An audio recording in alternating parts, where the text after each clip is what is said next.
Hello students, हमने previous lecture में karyokinesis complete किया था कि माइटोसिस दो फेज में होती है, एक कैरियोकाइनेसिस एक साइटोकाइनेसिस। कैरियोकाइनेसिस में मीन कैरियो मीन न्यूक्लियस, वहाँ क्या डिवाइड कर रहा था? न्यूक्लियस कर रहा था। न्यूक्लियस जब वो डिवाइड कर रहा था वो 4 फेजेस में जा रहा था।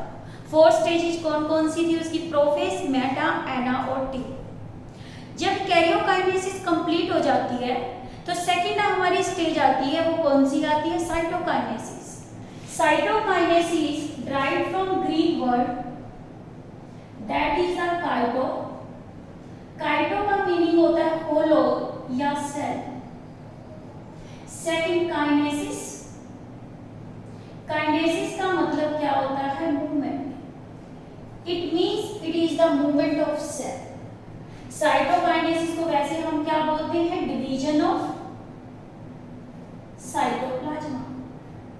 देखो सेल के अंदर क्या हुआ, कोई भी सेल आप देखते हो, सेल में ये सेंट्रली प्लेस क्या है? न्यूक्लियस है। न्यूक्लियस पहले एक होता है तो ये क्या हो गया? पहले डिवाइड हो गया।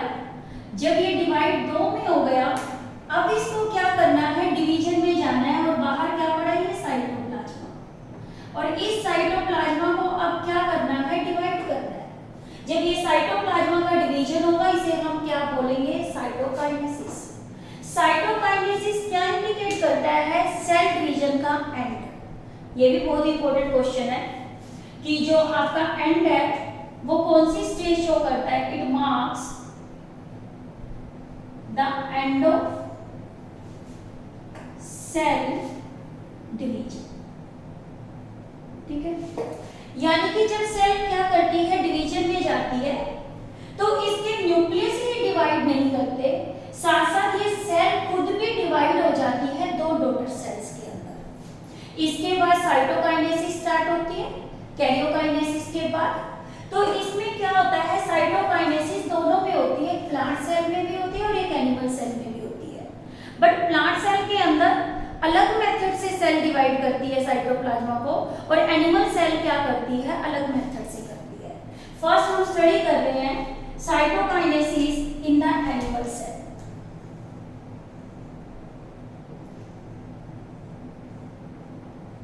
ठीक है, देखो एनिमल सेल के अंदर क्या होता है कि मैंने बताया था, जो हमने डायग्राम लास्ट 2 लेक्चर्स में की है, कि इसकी शेप राउंडेड होती है। टेलोफेज में जाने के बाद न्यूक्लियस दो में डिवाइड हो जाता है। अब देखो जो साइटोकाइनेसिस, इसमें एक स्पेशल मेथड से होती है, इसे बोलते हैं क्लीवेज मेथड या बोलते हैं फरो मेथड। किस केस के अंदर? एनिमल्स के अंदर। साइटोकाइनेसिस इसमें स्टार्ट हो जाती है, किस फेज के अंदर साइटोकाइनेसिस स्टार्ट हो जाती है? ये मेटाफेज में स्टार्ट हो जाती है। एनिमल के केस में मेटाफेज में स्टार्ट होती है, और जो आपकी क्या है? प्लांट सेल, वहां पे ये स्टार्ट हो जाती है कहां? Late anaphase, early telophase. यहाँ साथ साथ साइमल्टेनियसली हम डिफरेंस करते जाएंगे कि साइटोकाइनेसिस प्लांट और एनिमल सेल में कैसे कैसे होती है। देखो प्लांट में पी से टी, जो साइटोकाइनेसिस किस मेथड से होती है? Cell plate method. मेनली तो सेल प्लेट मेथड है। ये तो किस में मिलता है? हायर ऑर्गेनिजम्स में होता है। ठीक है, हायर प्लांट्स के अंदर। और जितने भी हमारे क्या हैं लोअर प्लांट्स, उसमें क्या मेथड होता है? क्लीवेज मेथड ही होता है, जो रिजेंबल करता है किसकी तरह? एनिमल सेल की तरह। ठीक है, यहां साइटोकाइनेसिस कहां स्टार्ट होती है? At metaphase stage. Metaphase stage. But plant cell के अंदर कहां होती है साइटोकाइनेसिस?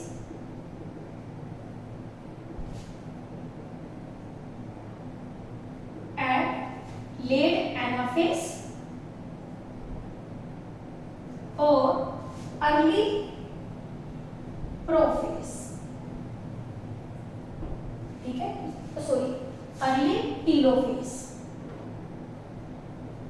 यानी कि एनाफेज का एंड आ जाए, टीलोफेज का क्या आ जाए? Earlier point. तो उस केस में इसमें क्या हो जाती है? साइटोकाइनेसिस स्टार्ट होती है। देखो एनिमल सेल के अंदर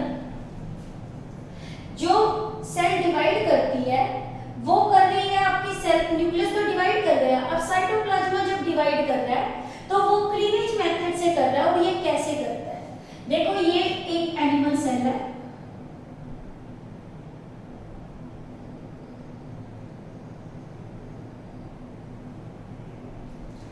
इस एनिमल सेल में यहाँ पे ये दो क्या प्रेजेंट है,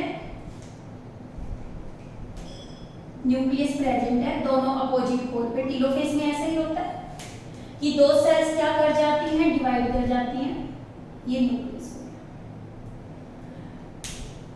एनिमल सेल के अंदर first of all spindle fibre जो बनता है वो डीजनरेट हो जाता है, बट प्लांट सेल के अंदर स्पिंडल होता है वो क्या करता है, परसिस्ट करता है।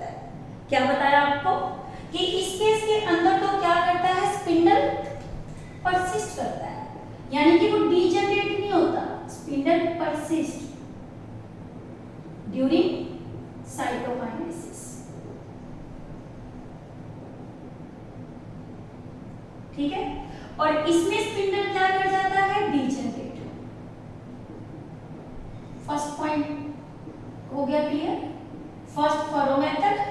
सेकंड बताया ये मेटाफेज स्टेज पे होती है। थर्ड इसमें स्पिंडल क्या कर जाता है, डीजनरेट कर जाता है। अब देखो इसमें फरो कैसे बनता है। सबसे पहले कुछ वेसिकुलर स्ट्रक्चर्स होती हैं यहाँ पे, बिल्कुल सेंटर ऑफ सेल में बन जाती है। ठीक है, ये सेंटर के अंदर जो ये स्ट्रक्चर बनती है इसे क्या बोलते हैं, मिड बॉडी। मिड बॉडी जो बनती है वो एनिमल सेल के अंदर बनती है, प्लांट सेल के अंदर नहीं बनती। और ये मिड बॉडी क्या होती है, डेंस फाइब्रस वेसिकुलर मटेरियल होता है। मिड बॉडी किसकी वजह से बनती है, डेंस फाइब्रस एंड वेसिकुलर। ठीक है, और ये जब डेंस फाइब्रस वेसिकुलर कलेक्शन हो जाती है किसकी, मटेरियल की,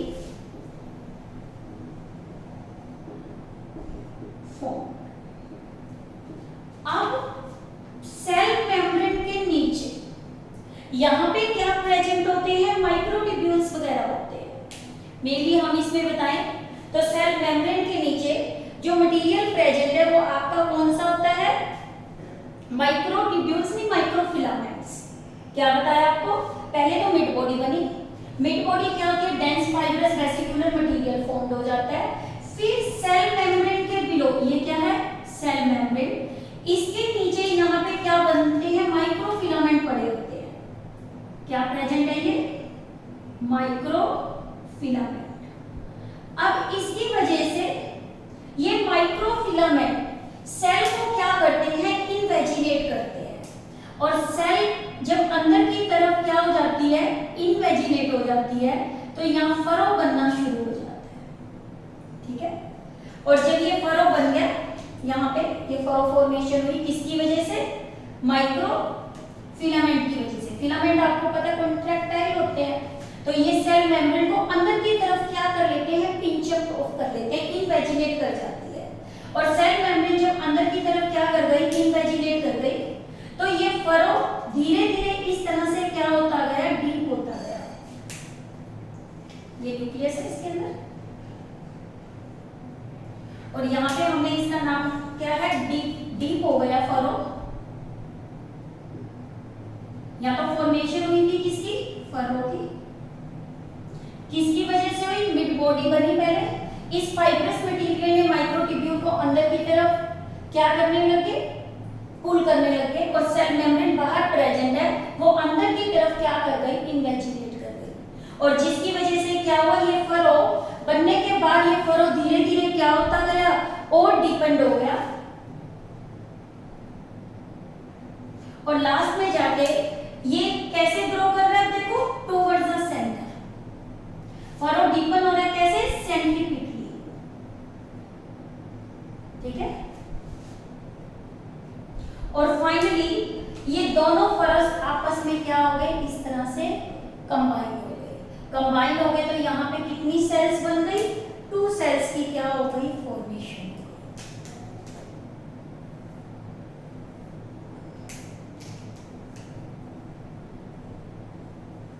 और यहाँ पे इनकी फॉर्मेशन किसकी होगी, 2 डॉटर सेल्स।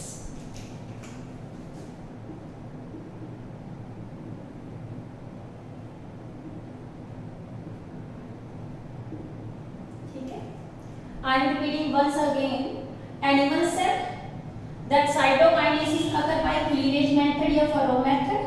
कौन सी स्टेज पे स्टार्ट हो जाती है? ये मेटाफेज स्टेज के ऊपर स्टार्ट हो जाती है। किस केस में? एनिमल में। फिर सबसे पहले इसमें सेल जब टीलोफेज में गई है वहां सेल क्या हो चुकी है? डिवाइड हो चुकी है। और इस केस में क्या हो गया? आपका डेंस मटेरियल अकम्युलेट हो गया। कहाँ? मिड में, जिसे क्या बोलते हैं? Mid body. और ये डेंस फाइब्रस वेसिकुलर मटेरियल है। अब सेल मेम्ब्रेन के नीचे क्या प्रेजेंट है? माइक्रोफिलामेंट। अब ये कॉन्ट्रैक्ट हुए तो इसने सेल मेम्ब्रेन को यहाँ पे क्या कर दिया? इन्वेजिनेट। सेल मेम्ब्रेन यहाँ पे इन्वेजिनेट हो गई तो इसने क्या बना दिया? फरो बना दिया। और ये फरो फिर धीरे धीरे सेंट्रीपिटल ग्रो करने लग गया और दोनों एंड्स आपस में फ्यूज हो गए और टू क्या बन गए? Daughter cell. बट यहाँ पे जो स्पिंडल होता है वो क्या कर जाता है? डीजेनरेट कर जाता है। अब देखो न्यू सेल मेम्ब्रेन यहाँ फॉर्मेशन हुई है, ये बाहर भी न्यू सेल फॉर्मेशन बन गई। एनिमल के केस में new membranes are formed from ER यानी कि endoplasmic reticulum. Now come to the second in the plant cell. Plant cell को मैंने आपको बताया था पहले, इसको हम क्या करते हैं? रेक्टेंगुलर शेप में शो करते हैं। This is the plant cell. ठीक है, प्लांट सेल के ये बाहर क्या सेल वो, और अंदर की तरफ ये जो नजर आ रही है ये क्या है? Cell membrane.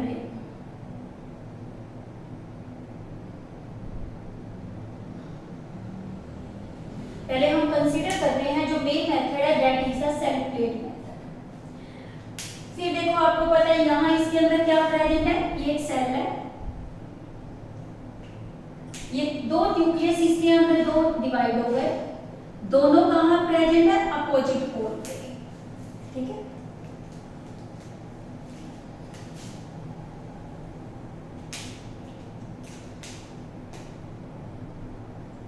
ये न्यूक्लियस हो गया इसके अंदर। अब देखो यहाँ पे एक वर्ड पहले क्या बताया? स्पिंडल परसिस्ट करता है यहाँ पे, यानी कि ये वाला क्या है? स्पिंडल। ये स्ट्रक्चर जो आपको नजर आ रही है ये क्या है? स्पिंडल है। स्पिंडल परसिस्ट यानी कि ये डीजनरेट नहीं हो रहा, बट यहाँ पे हमने कोई भी स्पिंडल को शो नहीं किया। अब जब इसके अंदर ये मेथड डिफरेंट किसकी वजह से होता है? सेल वॉल की वजह से। सेल वॉल इसकी कैसी होती है? प्लांट के केस में इनइलास्टिक है, इलास्टिसिटी नहीं होती, रिजिड है, इनइलास्टिक। सेल मेम्ब्रेन इलास्टिक होती है, फ्लेक्सिबल होती है, बट ये क्या करती है? आपकी सेल वॉल वो इनइलास्टिक है। इसीलिए ये जिस मेथड से डिवाइड करता है हाई प्लांट्स में, इसे क्या बोलते हैं? Cell plate method. Cell plate method के अंदर सबसे पहले स्पिंडल के बिल्कुल इक्वेटर पोजीशन पे, ये वाली कौन सी पोजीशन है? पोल। और ये वाली कौन सी है? इक्वेटर। सबसे पहले इस स्ट्रक्चर में पोल पे स्मॉल वेसिकुलर स्ट्रक्चर बनती है। These are the vesicular structure, और इन वेसिकुलर स्ट्रक्चर को हम बोलते हैं फ्रेगमोप्लास्ट। फ्रेगमोप्लास्ट, ठीक है। और फ्लेगमोप्लास्ट को बनाने का काम कौन करती है? Golgi apparatus. This question is very very important. और ये क्या है आपका कि फ्लेगमोप्लास्ट क्या होते हैं और ये किसके डेरिवेटिव है? और ये डेरिवेटिव किसके हैं? गोल्जी अपरेटस के। ठीक है, फिर ये जब वेसिकल्स आपस में इक्वेटर पे मिल गई तो मिलकर ये क्या करती है? सेल प्लेट बनाती है।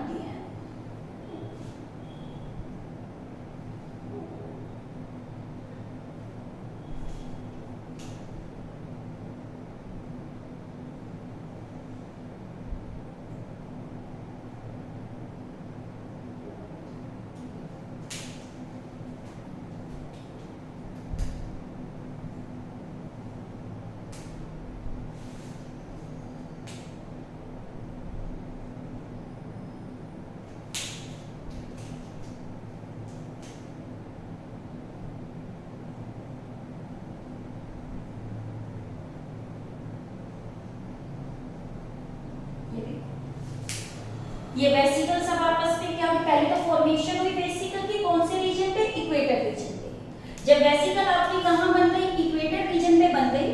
अब इन वेसिकल्स ने आपस में क्या कर दिया, फ्यूज कर दिया अपने आप को। अब ये वेसिकल फ्यूज हो गई तो यहाँ पे ये क्या बन गई, सेल प्लेट बन गई। ठीक है, अब इन दो सेल प्लेट के बीच में जो फॉर्म हुई स्ट्रक्चर ये वाली, इसे हम क्या बोलते हैं, मिडल लैमेला। मिडल लैमेला आपको पता है, दो प्लांट सेल के एडजेसेंट के बीच में होता है मिडल लैमेला, जो कैल्शियम और मैग्नीशियम किसका बना होता है, पैक्टेट का। We have studied this middle lamella in the cell chapter. अब देखो ये जब सेल प्लेट बन गई, अब ये सेल प्लेट सेंट्रीपिटल ग्रो नहीं कर रही, ये कैसे ग्रो करेगी, सेंट्रीफ्यूगल। सेल प्लेट ग्रो कैसे करती है, आउटवर्ड। सेंट्रीपिटल का मतलब अंदर की तरफ जाना और सेंट्रीफ्यूगल में बाहर की तरफ जाना। सेल प्लेट ग्रो कैसे करती है, आउटवर्ड, और कैसे ग्रो करेगी, सेंट्रीफ्यूगली।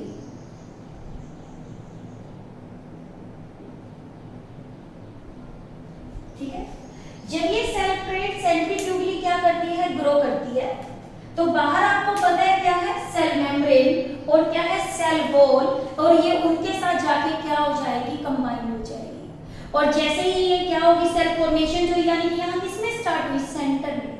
स्पिंडल क्या कर रहा था, परसिस्ट कर रहा था। किसकी फॉर्मेशन हुई, पहले फ्रेगमोप्लास्ट की। फ्रेगमोप्लास्ट ने मिलकर क्या बना दी, सेल प्लेट बना दी। और सेल प्लेट बनने के बाद ये सेल प्लेट ने ग्रो करना क्या कर दिया, शुरू कर दिया।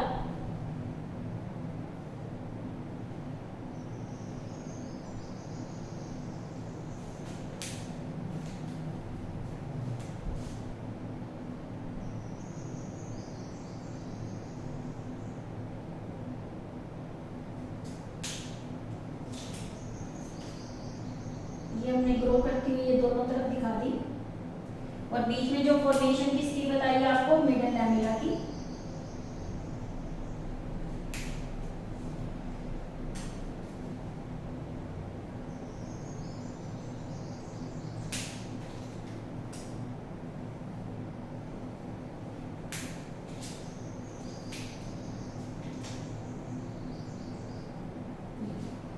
यानी कि एक प्लांट सेल कितने में डिवाइड हो गई, दो में हो गई। अब ये किसके साथ फ्यूज कर दी, cell plate. Cell plate fuse with lateral walls.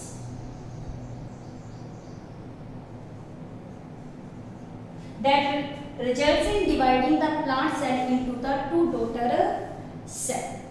ठीक है, अब देखो ये तो सेल वॉल है, ये दो सेल के बीच में मिडल लैमेला है। जब ये सेल अब आपस में सेपरेट होंगे तो सेल वॉल के अंदर इसमें भी किसकी फॉर्मेशन होनी है, सेल मेम्ब्रेन की। और यहाँ पे सेल मेम्ब्रेन को बनाने का काम कौन करता है, गोल्जी अपरेटस। और यहाँ कौन रोल प्ले कर रहा था, एनिमल सेल में एंडोप्लाज्मिक रेटिकुलम। अब देखो इधर से हम दो सेल बनाए,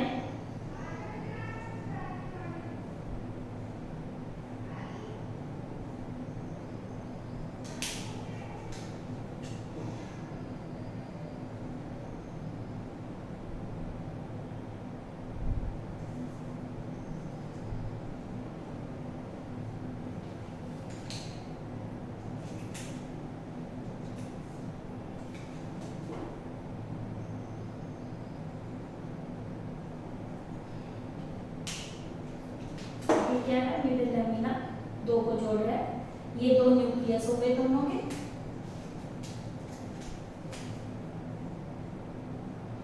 यानी कि ये सेल मेम्ब्रेन यहां किससे फॉर्म हुई, गोल्जी अपरेटस। इसको बनाने का काम किसने किया, Golgi apparatus. This is the difference between the cytokinesis in the plant and animal cell. I am repeating once again, animal cell mid body formed होती है, इसमें मिड बॉडी नहीं होती। प्लांट सेल के अंदर सेल प्लेट बनती है और एनिमल में सेल प्लेट नहीं बनती। इसे क्लीवेज और कौन सा बोल रहे हैं, फरो मेथड बोल रहे हैं, इसे सेल प्लेट बोल रहे हैं। सेल प्लेट बनने के लिए सबसे पहले इसमें क्या बनती है, वेसिकल्स बनती हैं, और इन वेसिकल्स को हम क्या बोलते हैं, फ्रेगमोप्लास्ट, जो किसके डेरिवेटिव होती है, गोल्जी अपरेटस की। फिर गोल्जी ये फ्रेगमोप्लास्ट आपस में फ्यूज हो जाते हैं, फ्यूज होकर सेल प्लेट बनाते हैं। फिर सेल प्लेट के बीच में जो फॉर्मेशन हो जाती है मिडल लैमेला की, ये ग्रो कैसे करता है, सेंट्रीफ्यूगली। और सेंट्रीफ्यूगली ग्रो करेगा तो ये लेटरल वॉल के साथ जाके क्या हो जाता है, फ्यूज एक प्लांट सेल को कितने में डिवाइड कर देता है, 2 में कर देता है। साथ साथ यहाँ पे जब ये 2 सेल बन गई तो डिस्ट्रीब्यूशन हो जाता है किसका, माइटोकॉन्ड्रिया और प्लास्टिड्स का in the 2 daughter cells. Here distribution of mitochondria and plastids। ठीक है, अब देखो इसी तरह क्या है, लोअर प्लांट्स है। लोअर प्लांट्स आपको समझ आ रही है कि इसमें कौन सा मेथड है, क्लीवेज है। क्लीवेज में आपको प्लांट के केस में आपने तो सेल प्लेट हायर में बताया, लोअर के केस में हमें करना है कि जो क्लीवेज है वो एनिमल सेल की तरह ही होती है। तो इसमें क्या होता है, वही एक प्लांट सेल है, क्लीवेज मेथड यदि हम सिंपल करें, ये एक प्लांट सेल है। ये प्लांट सेल पहले क्या है, 2 न्यूक्लियस बन गए इसमें, ये दोनों न्यूक्लियस से यहाँ पे क्या होगी, 2 सेल डिवाइड हो गई, ये 2 सेल बन गई यहाँ पे। अब जब इसके अंदर क्या हुआ, ये 2 सेल्स बन गई तो यहाँ पे 2 डॉटर सेल्स है।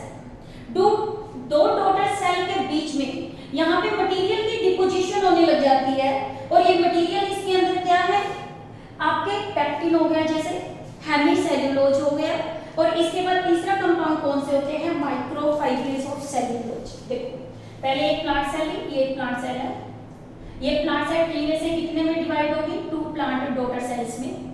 2 प्लांट डॉटर सेल्स में जब ये डिवाइड होगी तो ये 2 प्रोटोप्लास्ट बन गए। 2 प्रोटोप्लास्ट का मतलब ये 2 सेल्स बन गए। तो अब इसके अंदर यहाँ पे आपका क्या हो गया, डिपोजिशन होने लग गई। ये डिपोजिशन किस किस की होगी, पेक्टिन की, हेमीसेल्यूलोज की और किसकी, सेल्यूलोज की। और सब की जब ये डिपोजिशन होगी तो एक प्लांट सेल यहाँ पे कितने में डिवाइड हो गई, 2 प्लांट सेल के अंदर क्या हो गई, डिवाइड हो गई। ये 2 डॉटर प्लांट डॉटर सेल तो है, इसमें डिपोजिशन बाद में किसकी होगी थी, पेक्टिन, हेमीसेल्यूलोज और सेल्यूलोज की। तो इस तरह से लोअर प्लांट्स में प्लांट क्लीवेज मेथड से डिवाइड करता है और हायर में किससे करता है, सेल प्लेट मेथड से करता है। अब देखो ये कंडीशन और आती है जिसे हम बोलते हैं सिनसाइटियम। सिनसाइटियम क्या होता है कि कैरियोकाइनेसिस तो हो जाती है बट साथ साथ डिवीजन नहीं होता किसका, साइटोप्लाज्म। क्या बताया आपको, एक कंडीशन हमने उसमें भी की थी, सिनसाइटियम मल्टीन्यूक्लिएट कंडीशन। ठीक है, एनसीईआरटी है टोटली आपका, कि एक कंडीशन है जिसे हम क्या बोलते हैं, सिनसाइटियम। सिनसाइटियम के अंदर सिनसाइटियम सेल, वैसे सिंपल हम करें तो इसे बोलते हैं मल्टीन्यूक्लिएट सेल। कौन सी सेल, मल्टीन्यूक्लिएट सेल। कि सम ऑर्गेनिजम्स में, in some organisms karyokinesis is not followed by cytokinesis. Karyokinesis is not followed by cytokinesis. ठीक है, कैसे, ये एक सेल है, सेल में क्या पड़ा है, न्यूक्लियस।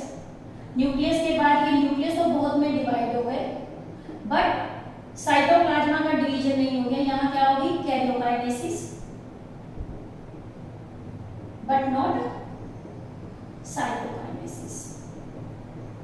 ठीक है, तो ये कंडीशन आपकी कैसी हो गई, मल्टीन्यूक्लिएट।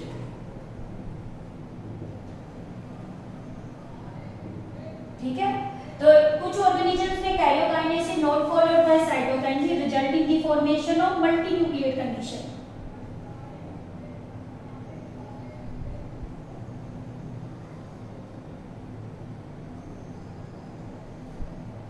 multinucleate condition called syncytium।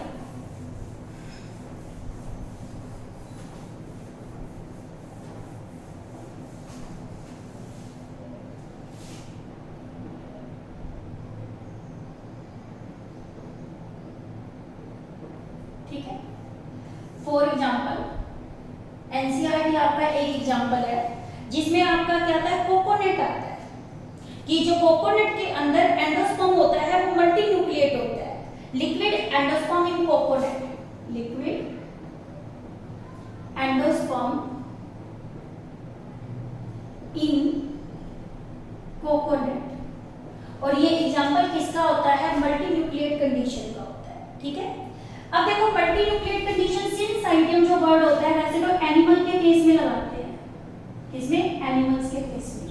आपको पहले भी बताया था प्लांट्स एंड फंजाई, इन दोनों में हम लगाते हैं coenocytic. Coenocytic is also multi nucleate,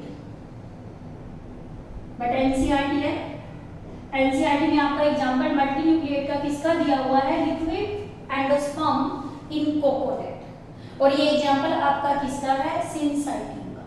इसमें यदि हम सिनसाइटियम इसमें करें एनिमल्स में, तो आपको पता है हमारी बॉडी में स्ट्राइटेड मसल्स है।